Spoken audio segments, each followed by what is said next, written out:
Right, so you want to add new members to your band in Bandster and, of course, give them access to your calendar. It could not be easier.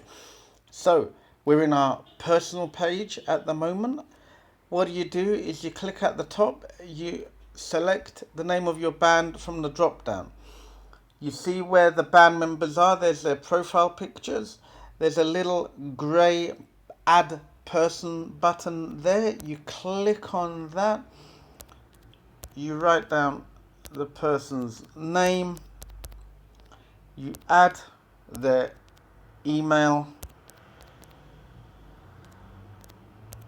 And you literally hit invite. That invite now goes off to them. They're going to get an email with crystal clear instructions how to get into Bandster. If they're already in Bandster, it tells them what to do. If they have not downloaded Bandster, it tells them what to do. It literally could not be easier.